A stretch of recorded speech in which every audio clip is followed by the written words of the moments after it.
নমস্কার, মা অন্নপূর্ণা রান্নাঘরে চলে এসেছি নতুন আবার একটা ভিডিও নিয়ে। কড়াই বসিয়ে দিয়েছি, গরমও হয়ে গেছে। কড়াইটা আমি খানিকক্ষণ আগেই বসিয়েছি, তারপরে আমি ভিডিও অন করেছি। তো দেখো, তেলটাও দিয়ে দিয়েছি, তেলটাও গরম হয়ে যাবে। কড়াইটা গরম হওয়ার পর তেলটা দিলে ভালো হয়।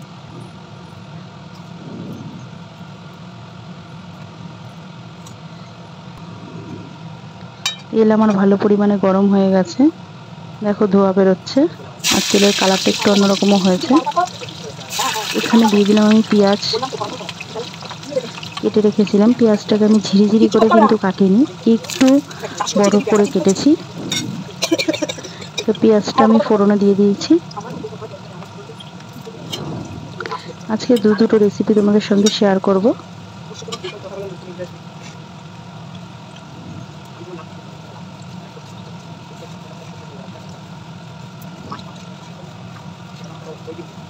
পেঁয়াজটা সামান্য এই যে ভাজা ভাজা হয়েছে, তখন আমি দিয়ে দিচ্ছি টমেটোগুলো এইভাবে কেটে নিয়েছি, ভেতর থেকে দানাটা কিন্তু ফেলিনি। আর তোমরা ভেবো না, হয়তো ভাবতে পারো যে টমেটো দিচ্ছি, এরপরে হয়তো আর একটা জিনিসও দেবো, আমাদের চেনা জিনিসই। হয়তো ভাববে চিলি চিকেন করছি, চিলি চিকেন কিন্তু করছি না, তো অন্যরকম কিছু করছি। এর মধ্যে দেখো মশলাটা যেটা দিলাম, মৌরি আর মেথি, এটা একটু ভেজে নেব।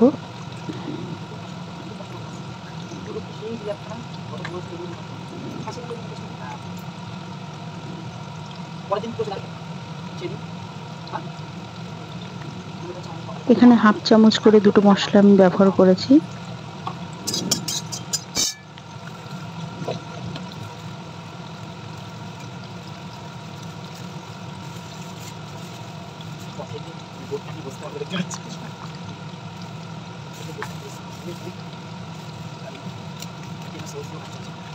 মৌরিটা একটু কম হয়ে গেছে বলে মৌরিটা একটু করেছি, দিয়েছি এর মধ্যে, কারণ এর মধ্যে আমার একটু মৌরিটা বেশিই লাগবে।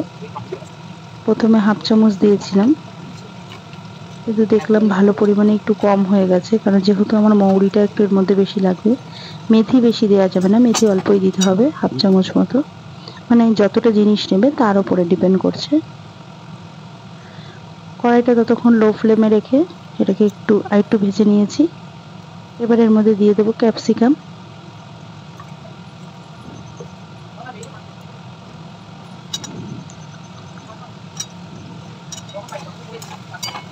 দেখো, এখানে একটা বড় সাইজের ক্যাপসিকাম নিয়ে নিয়েছি, সেটা দিয়ে দিলাম।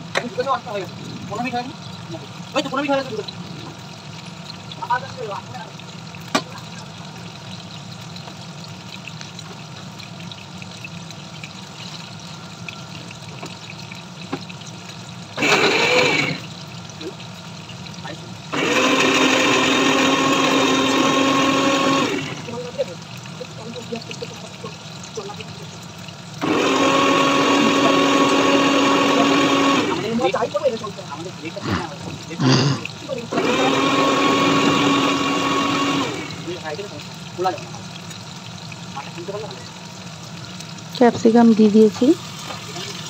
এবার দেখো ভালোভাবে একটু ভেজে নিচ্ছি ক্যাপসিকামটাকে ওপর নিচ করে, যেন সবটাই ভাজা হয়ে যায়। শুধু ক্যাপসিকাম না, এখানে ক্যাপসিকাম, টমেটো আর পেঁয়াজ দিয়েছি।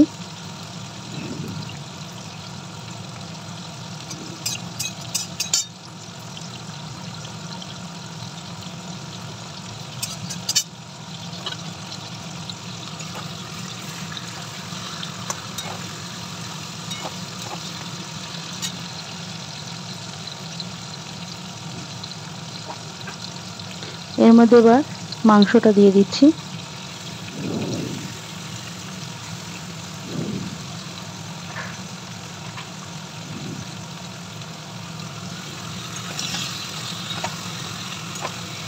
পুরোটাই হাড়ের মাংস, মানে লেগ পিস থেকে নেওয়ার চেষ্টা করবে, কারণ লেগ পিস থেকে নিলে জিনিসটা ভালো হবে। আর এই মাংসটা একটু চর্বি থাকলে ভালো হয়। মুরগির মাংস থাকে, খুব বেশি তো থাকে না, তো যেটুকুনি থাকবে সেটুকুনি নেওয়ার চেষ্টা করবে। অনেকে হয়তো চর্বি পছন্দ করো না। দিয়ে দিলাম লঙ্কা পেস্ট।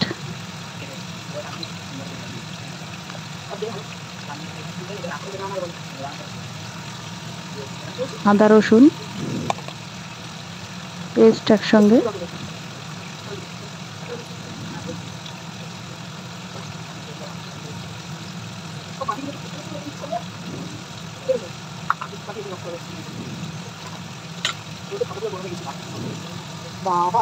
এবার দিয়ে দিচ্ছি পেঁয়াজ বাটা,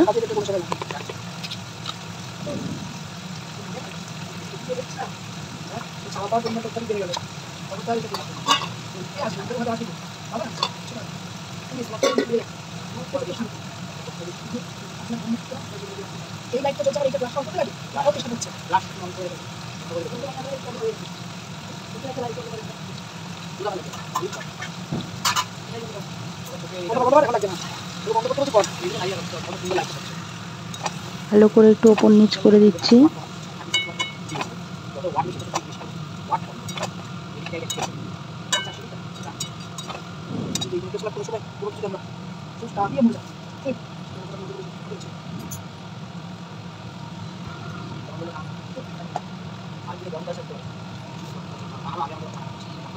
পরিমাণ মতো নুন,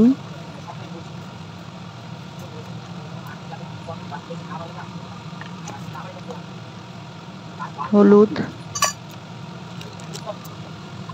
কাশ্মীরি লঙ্কার গুঁড়ো, যেহেতু কাঁচা লঙ্কা বাটা দিয়েছি তাই কাশ্মীরি লঙ্কার গুঁড়ো দিলাম,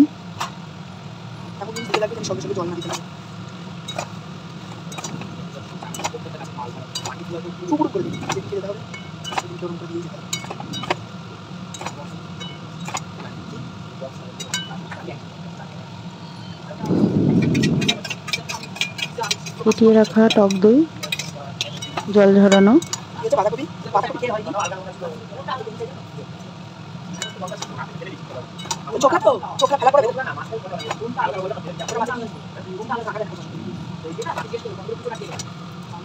এবার জল ছাড়া শুরু করবে, কারণ যেহেতু টক দইটা দিয়েছি আর ওখানে টমেটো আছে। আর এর মধ্যে দিয়ে দিলাম আমন্ডস আর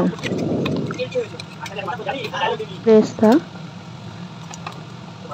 আমন্ডসটাকে আগে ভিজিয়ে রেখেছিলাম, আমন্ডস আর পেস্তাটাকে, সেটা আমি দিয়ে দিলাম এর মধ্যে।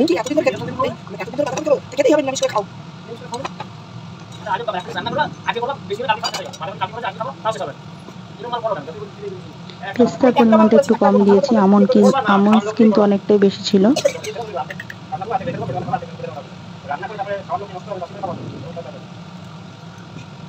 আর দেখতেই পাচ্ছ আস্তে আস্তে জল ছাড়ছে, একটু ঢাকা দিয়ে করতে হবে।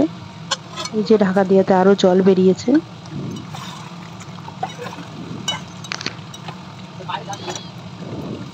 এর মধ্যে কিন্তু জল বেশি দেওয়া যাবে না, দেখতেই পেলে আমি এখানে 1 কাপ জল দিয়েছি, এর থেকে কিন্তু বেশি আর দেওয়া যাবে না, কারণ এই জিনিসটা একদম গা মাখা হবে। ঝোল রাখলে জিনিসটা টেস্ট হবে না। দেখো আমার প্রায় দেখতে পাচ্ছ গা মাখা হয়ে গেছে গ্রেভিটা। দুর্দান্ত টেস্টের হয় এই রান্নাটা। এর মধ্যে দিয়ে দিলাম এবারে এই যে ভেজে রাখা মশলাটাকে গুঁড়ো করে নিয়েছিলাম, সেটা দিয়ে দিলাম। মাংসটা আমার হয়ে গেছে, আমি নামিয়ে দিচ্ছি। এইভাবে চিকেনটা করে দেখো, আশা করছি হাত চেটে পুটে খাবে আর 1 থালা ভাত খেতে পারবে। এটা ভাত, পোলাও, বিরিয়ানি সব কিছুর সাথেই চলবে। বিরিয়ানিটা তো অ্যাকচুয়ালি আমরা বিরিয়ানি দিয়ে এই জিনিস খাই না, ভাত, পোলাও, রাইস, ফ্রাইড রাইস যেগুলো বলি সেগুলোর সাথে। আর আজকে একটু পোলাও করব, একটু অন্যরকম। তো চলো আজকে পোলাওটা আমি ঘি দিয়েই করার চেষ্টা করছি। ঘি দিয়ে দিয়েছি, গোটা গরম মশলা দিয়ে দিলাম এখানে।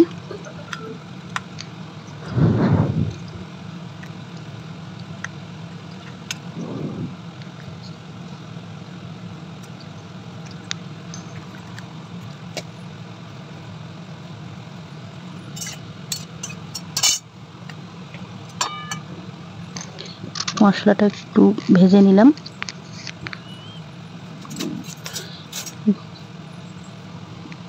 তিন চার সেকেন্ড মশলাটা একটু ভেজে নিচ্ছি। এবার দিয়ে দিলাম আদা বাটা 2 চামচ,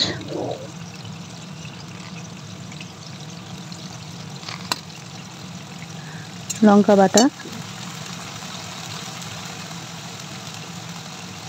1 চামচের কম, পনে 1 চামচ দিয়েছি,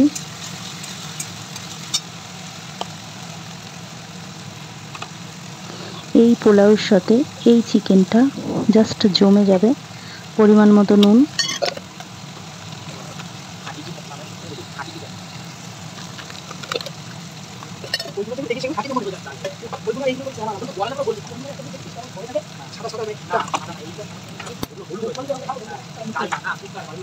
চালটাকে আগে আমি ধুয়ে শুকিয়ে নিয়েছি।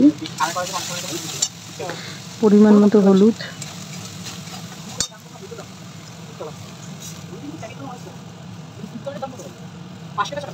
এবার দেখো চালটাকে যে ধুয়ে শুকিয়ে নিয়েছিলাম সেই চালটা আমি দিয়ে দিলাম।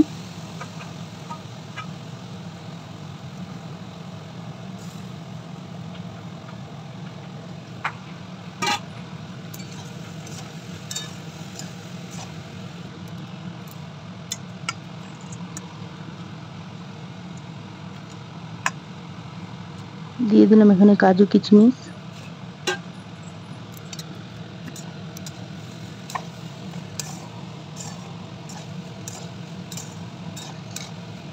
ভালো করে নেড়ে দিচ্ছি,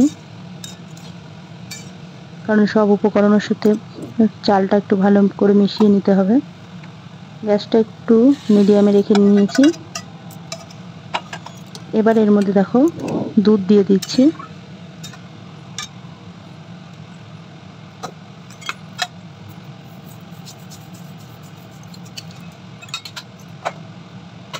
চিনি দিয়ে দিলাম পরিমাণ মতো।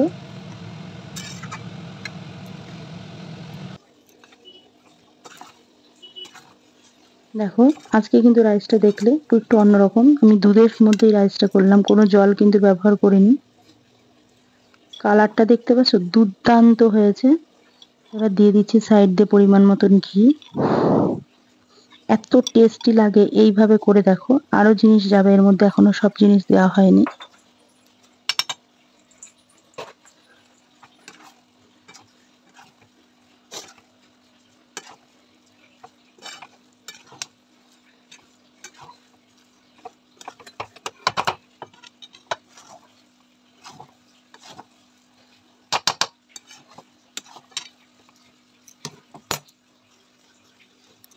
কিছু হবে না।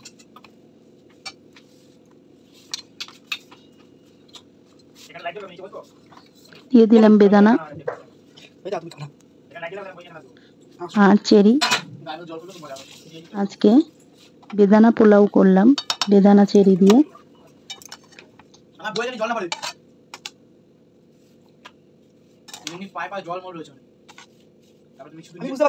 ভালো করে এখন সব উপকরণগুলো একসঙ্গে মিশিয়ে দিতে হবে।